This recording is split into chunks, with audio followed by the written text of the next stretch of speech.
Welcome to the third edition of Good Area's Most Improved Test Player Award. Something so important that we missed an entire year of it.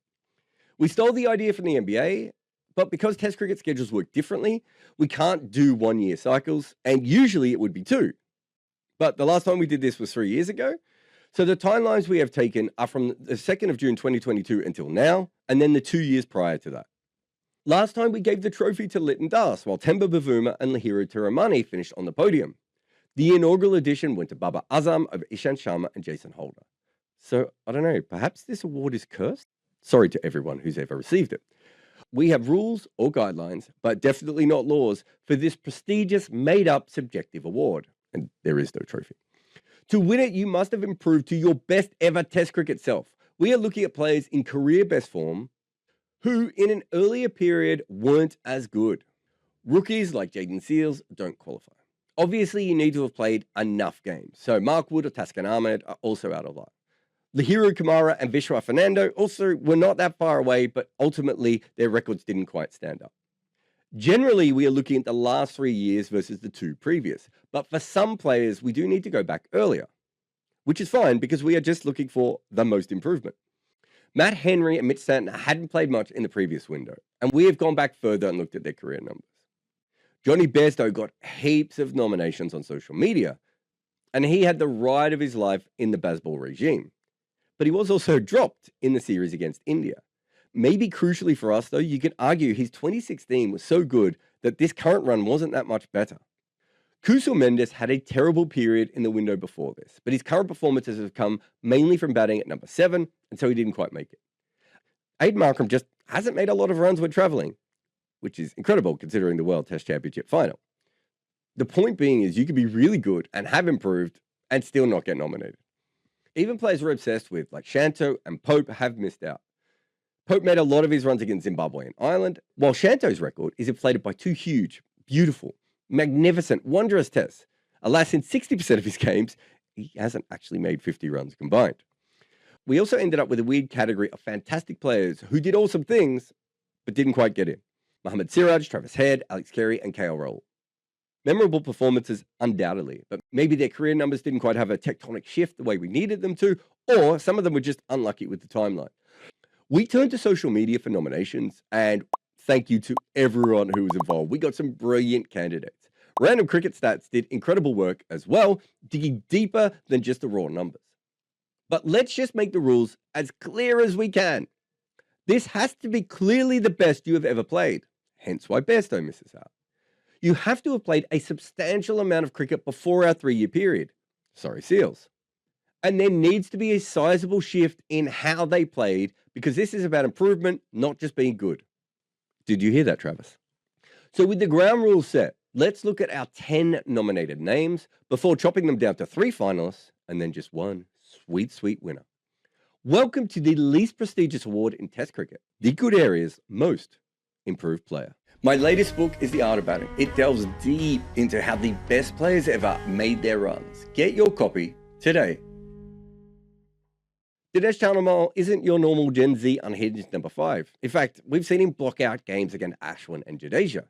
And he wasn't a bad player from 2020 to 2022, averaging just above 40. But when you look at his match factor, it was about par. In fact, he only averaged 24 in 4 home tests against England and the West Indies. So it wasn't great, but okay. Since then, only Harry Brook and Rishabh Pant averaged more than him amongst batters at third drop.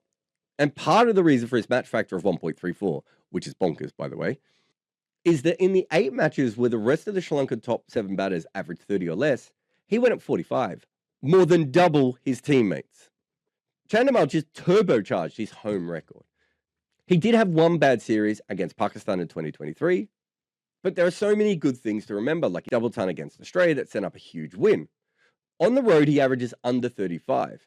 But that's actually weirdly because he didn't make any runs in Bangladesh. Outside of Asia, he went at 45 in New Zealand, 35 in England, and 39 in South Africa. That means the combined average in those countries is almost 40, which has improved for him by more than 7 points. And he actually batted at number 3 in South Africa. We don't usually see older batters move up the order, but Chandimal has done so successfully. He had tried it earlier in his career and did it unsuccessfully. The move in the batting order also allowed them to slot in Kamindo Mendes at number 5, who was mainly batting at number 7 until the England tour. So he's changing the order for the better. It's not that Dinesh Chandimal hasn't had good years before in Test cricket, but a Bradman-esque 2022, followed by 3 back-to-back calendar years of going at over 40, make it for him a remarkable run. He may not be as thrilling as Pant or Head, but he is getting the job done like a really thorough accountant who still likes to get home early to see his kids. When Shubman Gill made his ODI debut in January 2019, Kohli said he wasn't even 10% that good at the same age. A couple of years later, he's one of the heroes of India's famous victory down under. But after that incredible high, there was a prolonged struggle in tests. Till June 2022, he only averaged 33 in 19 innings. That was actually still 8% better than the other top 6 batters in his matches. So you'd have to suggest he was batting on some pretty spicy wickets. And unfortunately for him, he started playing at home when the pitches started spinning sideways, plus he was having to counter wobble ball away.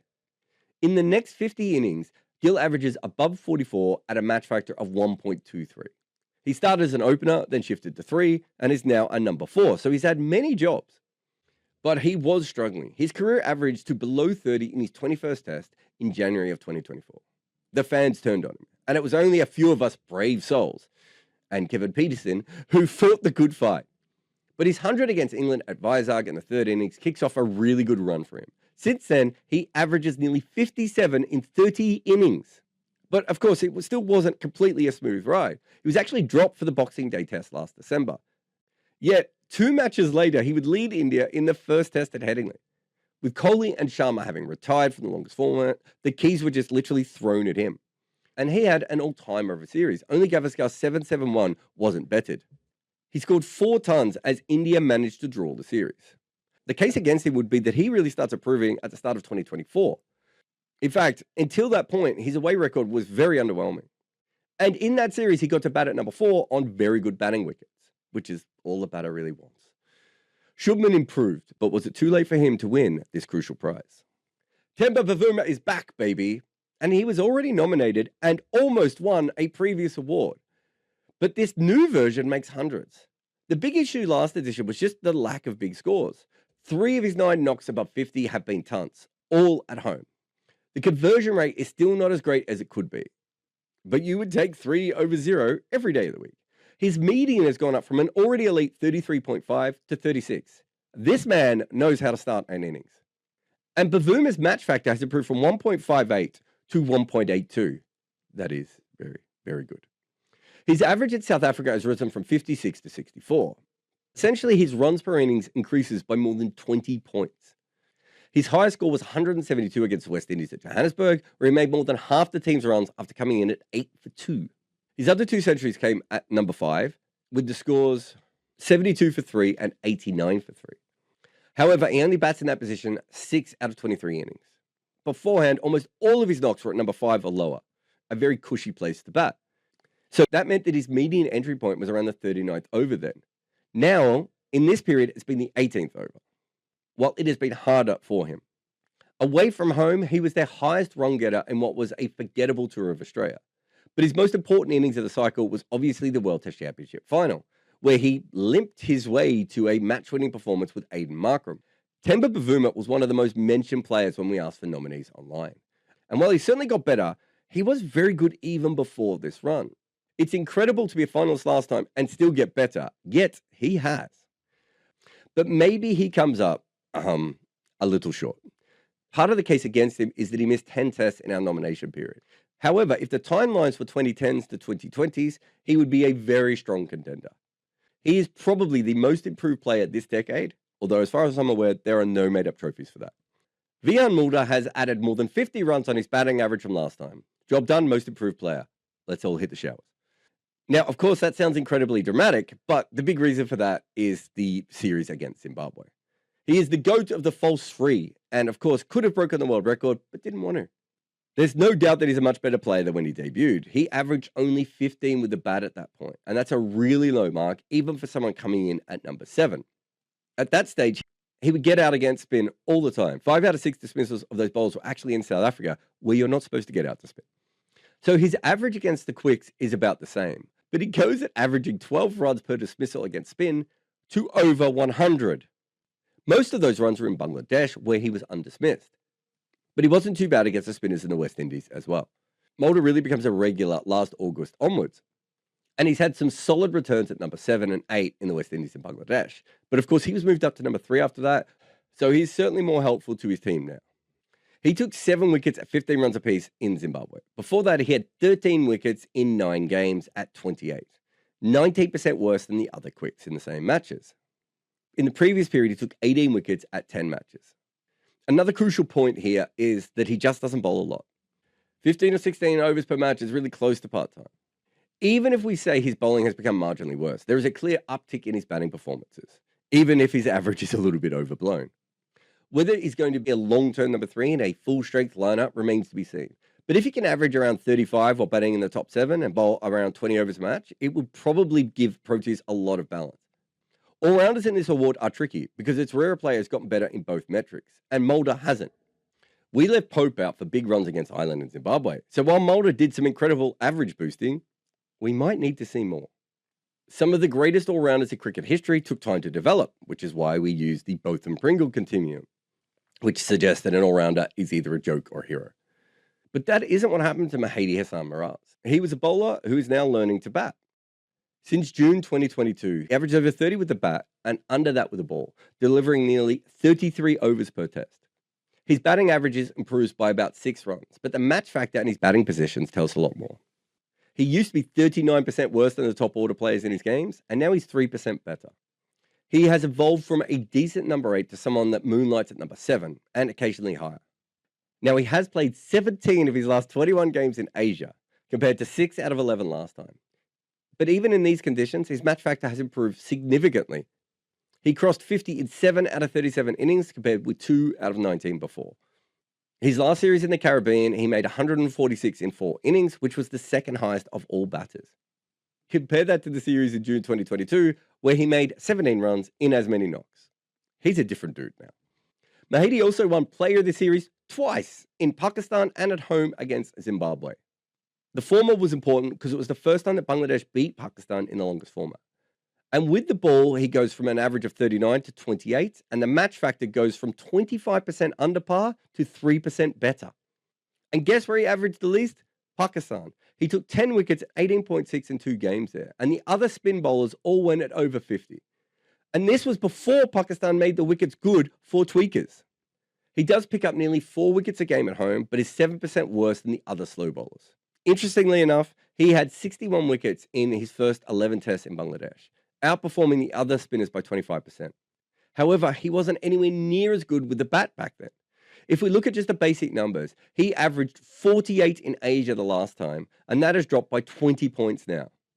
So he's not career best with the ball, but close, and has basically become a batter. Since June 2022, he has the 4th most runs, and only Taj al-Islam has picked up more wickets than him. 4th most runs and 2nd most wickets. That is quite the conversion.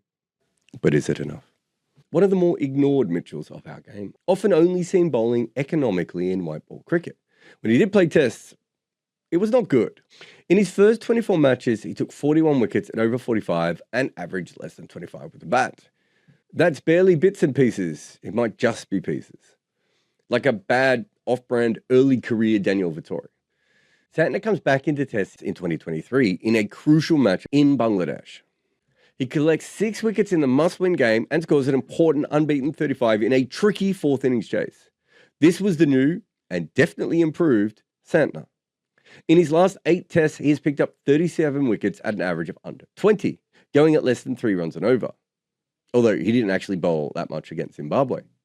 Pune was obviously his magnus opus, as he outperformed Ashwin and Jadeja in, David versus Goliath situation. Mitch Santner broke India. What makes it more special is that he just came off a terrible series against Sri Lanka. But that's the only 2 bad games he's had in this duration. Even at home, he's taken 13 wickets in 2 tests against South Africa, though it was the D team, and also England. He does get a bunch of tail end wickets, but how much more do you really need of your spinner in New Zealand? He didn't actually play in our previous period. So we have to go further back to see if he was ever this good. In his first 9 matches, he took 24 wickets at an average of 31.4. 38% better than the other tweakers who played with and against him. But his 9 wickets from 2 matches in India came at nearly 35 runs per wicket. That was followed by a terrible outing in Indore, which hurt his overall numbers a fair bit. In this period, he is 41% better than his spin bowling peers. On the face of it, his batting has only gone up 1 run. His 76 and 49 against England in Hamilton helped that. Next match, he really showed the difference though, smashing 5 sixes in a cameo.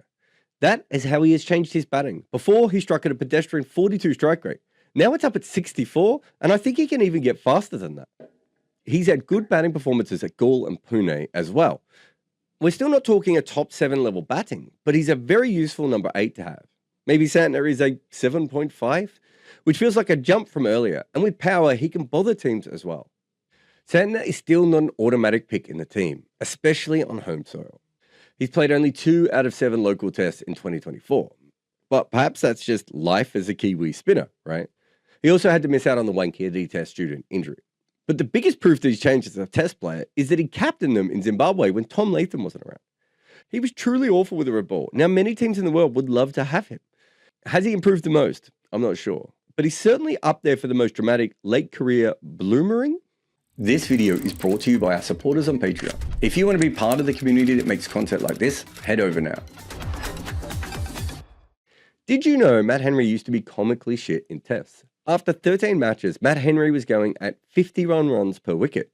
51. He literally had the worst record of any quick with at least 20 wickets in that duration. And it made no sense. You saw him bowling and could see the talent. Then you'd head over to Cricinfo and vomit at his stats. At that point, his mark in ODIs was less than half of red ball. And he was one of the best new ball bowlers in the world. Perhaps one of the reasons he struggled in tests was because he didn't get the new ball as frequently. He was an opening bowler in only 12 of his first 25 innings, bowling quite a lot as first and even second change. That's because he often had to wait in the shadows of Trent Boult and Tim Southee. But even when he did start proceedings, he was kind of mediocre, averaging well over 40. With no Boult, Henry has always taken the new ball since. But his resurgence really begins in June 2021, when he takes 6 wickets for 114 in Edgbaston. They win that game, and he's player of the match.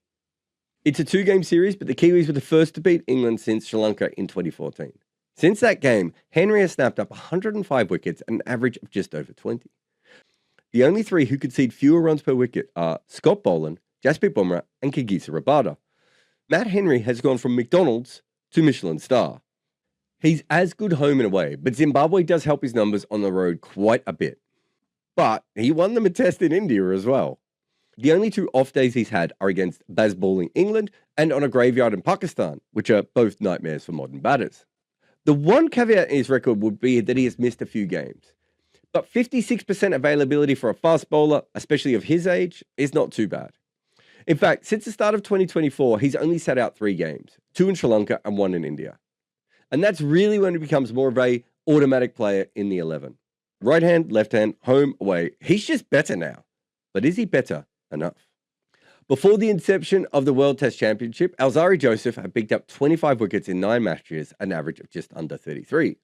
It might sound all right, but this was a time where everyone was taking wickets in the West Indies. After that, the first 11 games of the World Test Championship era, his average bloated up to 46. He struggled at both home and away, and his career average hovered around 40 after 20 matches. But that has dropped by almost 6 runs during the course of our nomination period. The man who started peak Virat Kohli with extra bounce on his debut might have actually reached the level he was always meant to. Alzarri has played 20 of the 24 tests for the West Indies in this generation, compared to 20 out of 48 before. He is always available. No other West Indies quick has even delivered 400 overs. He has 550. But the big change is his record against left-handers. After 20 tests, it was a 74 average. Those are part-timer numbers. But since then, it's 27. Versus the right-handers, he's about the same in both periods. At home, his match factor is better now than before, but despite averaging the mid-20s, he doesn't stand out. And that makes sense, as a couple of his teammates are around 18. His away record also isn't awe-inspiring, though he is 8% better than the other quicks in South Africa. And he might have gotten a better tap in England last time, but 10 wickets in 3 matches is easily better than 3 in 2. He toured Australia twice in our nomination period, averaging 53 the first time and 30 in the next. Alzarri Joseph is certainly not his team's best bowler. Any or every West Indian fan will tell you that. But for a long time, he was all promise and no action. And now he's way more than just one good spell. Is that enough for our judges, which is me, to give him an award? We don't know. Even before his test comeback in December of 2023, Bumrah was one of the greatest, if not the greatest, Indian seamer of all time. After his debut, India's overseas performances have improved a lot. India went back-to-back in Australia, and he was obviously a big part of that. Yet, there was still a feeling he only performed for Mumbai. Imagine having your greatest ever seamer and still trolling him because his weird action injures him too often. We previously had Pat Cummins as a nominee, essentially because he went from very good to great. And it's a similar story here. Bumrah has gone from averaging 23 to 17. The Indian star was already on the path to greatness, but his current peak has just elevated him that little bit extra in those conversations. He was 8% better than other quicks in his matches. Now that mark has risen to a staggering 76%. So he's certainly improved more than Cummins did in our last nominations. Bumrah was a lead at home in the last period, but he wasn't used that much, playing only 4 of his 15 test matches there. And now he is.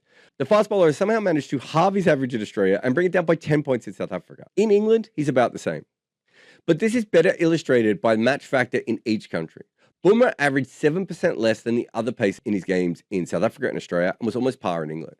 Now he's significantly outperformed his peers everywhere he has played.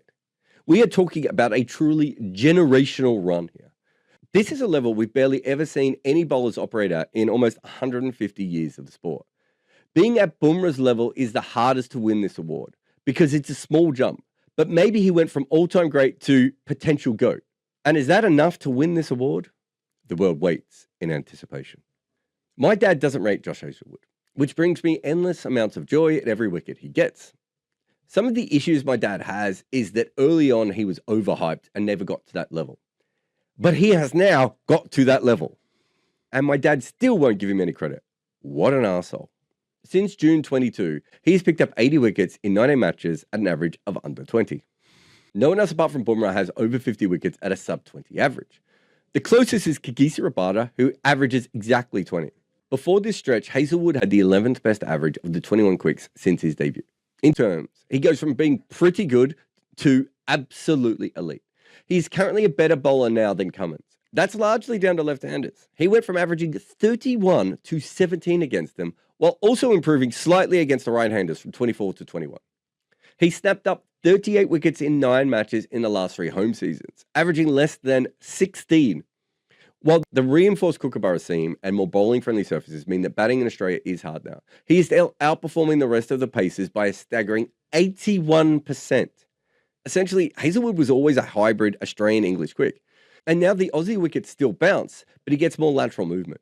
No one can score off him either. His econ is 2.32. While he's been the best quick when he's played, he's also missed quite a few tests.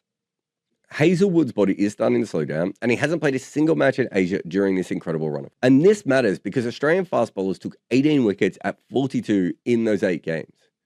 Not having to play there definitely helps his overall mark. But he does improve in New Zealand. In 2016, he was 22% better than par, and last time it was 81%.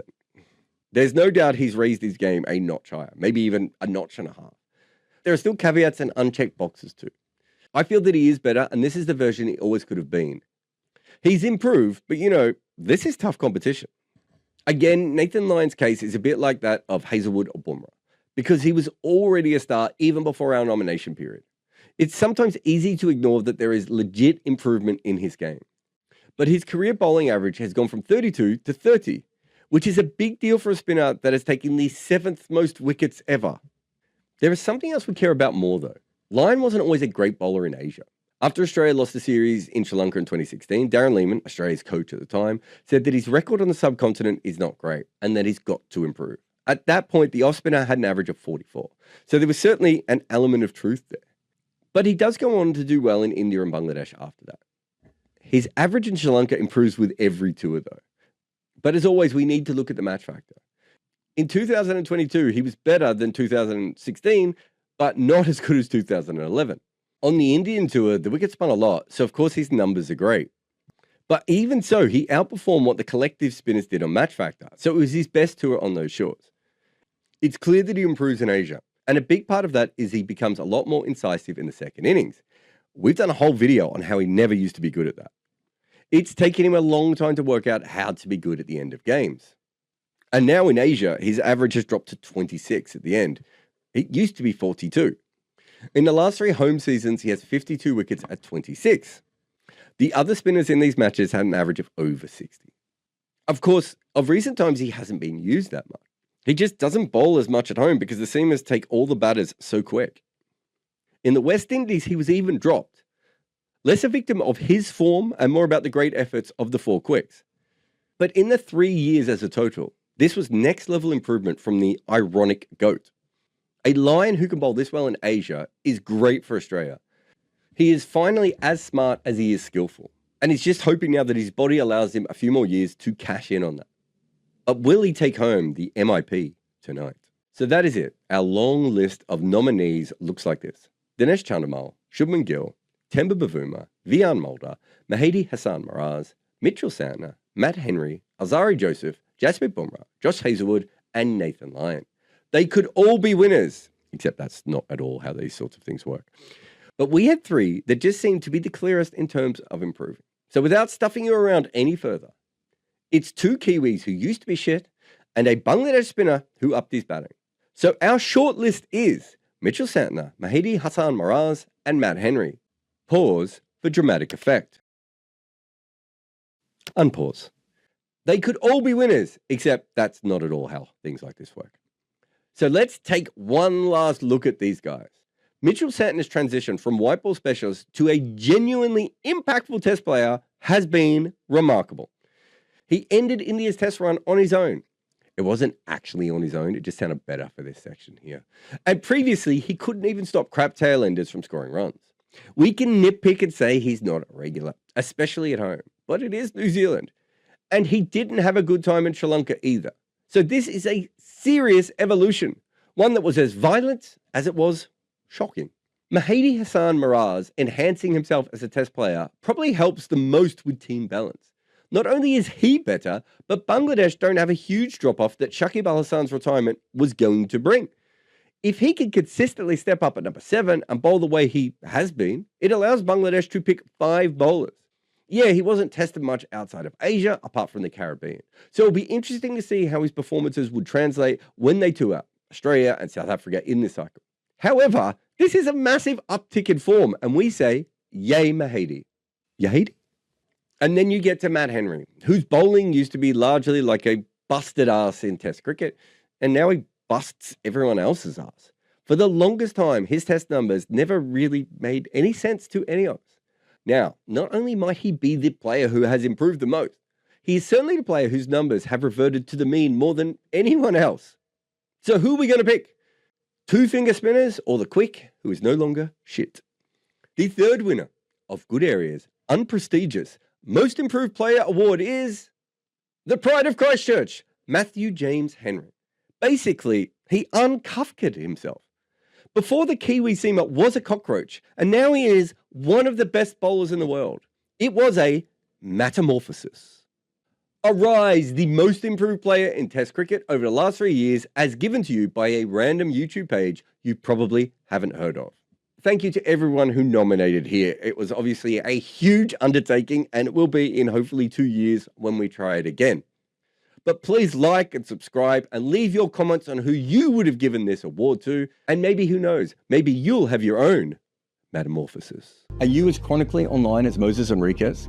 Then here's another video for you. Or if you also like books and stuff, you can buy my new one on the art of batting. If you loved this video, hit the bell icon to be notified for more.